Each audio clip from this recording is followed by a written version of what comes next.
नमस्कार। आज का हमारा टॉपिक है यौगिक डाइट अर्थात यौगिक आहार।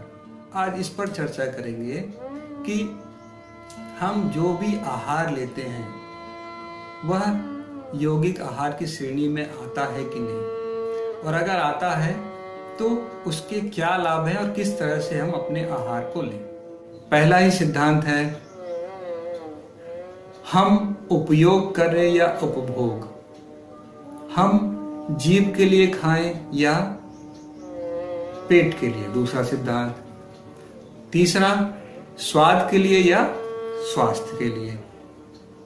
लगभग आपस में मिलते हुए टॉपिक हैं, तो अगर हम इनकी चर्चा करें तो देखते हैं कि हमको प्रकृति से बहुत सारी चीजें मिली हुई हैं, लेकिन हम उसका किस प्रकार उपयोग करते हैं।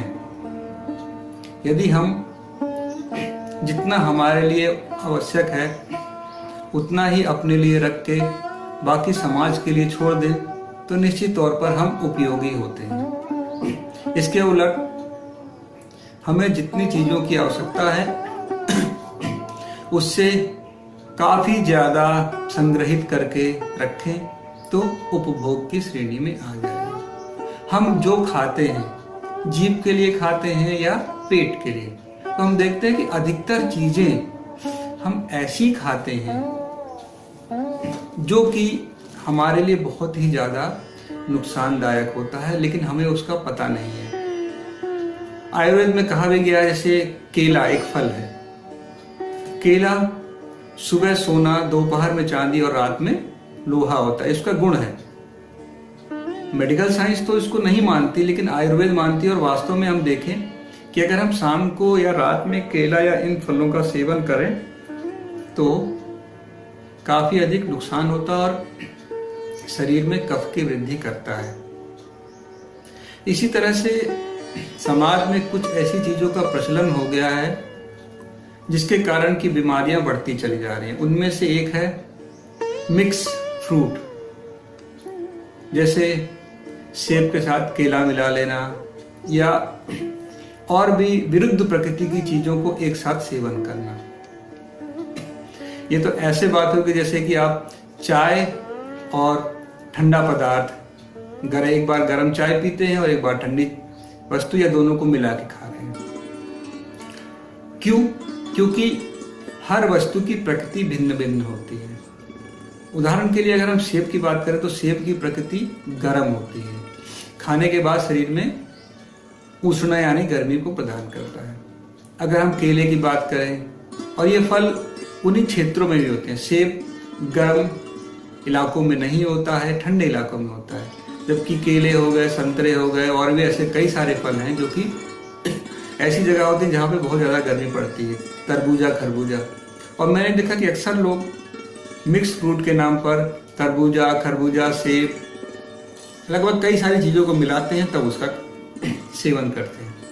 तो भिन्न भिन्न प्रकृति की चीजों को यदि हम एक साथ खाएंगे तो ये बहुत सी बीमारियों को जन्म देती है। इसलिए हमें इस चीज का विशेष ध्यान रखना चाहिए कि हम क्या खाएं, दूसरा कितना खाएं।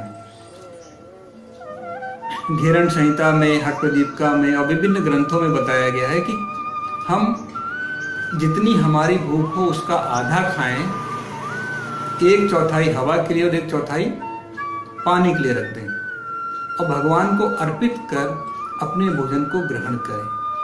तो यहाँ पे हम देखते हैं कि अगर हम 4 रोटी और सब्जी खाते हैं तो हम 2 रोटी और सब्जी खाएं तो वह आधा हो गया। और इतना अगर हम भोजन का सेवन करते हैं तो निश्चित तौर पर अपने आप को स्वस्थ रखें। अक्सर लोग प्रश्न करते हैं कि हम दिन में कितनी बार भोजन लें, तो इसके लिए एक बहुत अच्छा सूत्र है, योगी खाए 1 बार, भोगी खाए 2 बार, रोगी खाए बार बार। अर्थात जो योगी है वह एक ही बार भोजन लेगा, उसके लिए पर्याप्त है।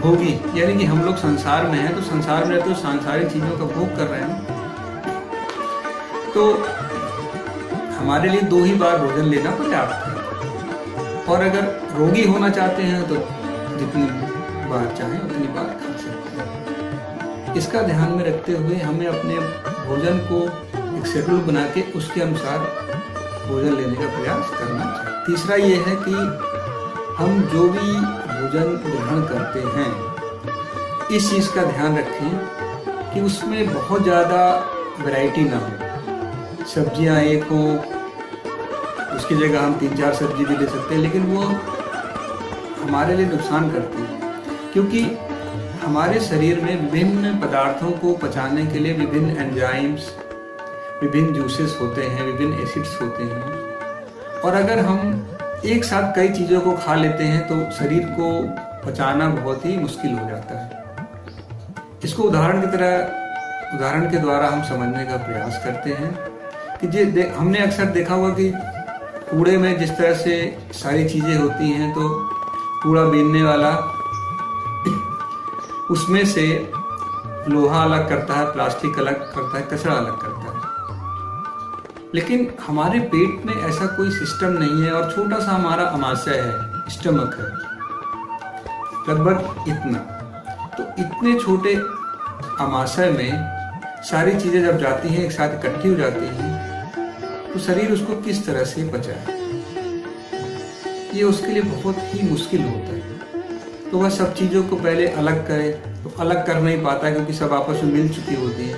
तो पहले एक बार, फिर दूसरी बार, तीसरी बार अलग अलग एसिड्स को, एंजाइम्स को या बैक्टीरिया जो भी चीज़ पचाने वाली है उनको डालता है, और लंबा प्रोसेस हो जाता है खाने का, खाने के बाद खाने को पचाने का। तो अगर हम इस चीज़ का ध्यान रखें कि हम बहुत ज़्यादा चीज़ों को अपने भोजन में न शामिल कर एक खाने का, एक लगाने का, इस सूत्र का पालन करें, तो दीर्घायु भी होंगे और स्वस्थ भी होंगे। उदाहरण के लिए सब्जी रोटी या दाल चावल या रोटी दाल, एक चीज़ों को अगर इस तरह से अपने भोजन में लगाने का और एक खाने का, तो निश्चित तौर पर हम अपने आप को स्वस्थ रख सकते हैं। इसके अलावा सलाद है, सलाद में भी कई प्रकार के सलाद ले लेते हैं, तो सलाद कई प्रकार के ना लेकर के एक सलाद ले लें तो भी काफ़ी है। जो भी सीजन हो, जैसे खीरे का भी सीजन हो तो खीरा ले लें, या टमाटर है, या और भी जो चीज़ें सलाद के रूप में हम ले सकते हैं उसे लें, लेकिन उसमें भी ध्यान रखें कि एक ही कोई पदार्थ लें, तो निश्चित तौर पर हम बहुत ज़्यादा अपने आप को स्वस्थ रख सकते हैं।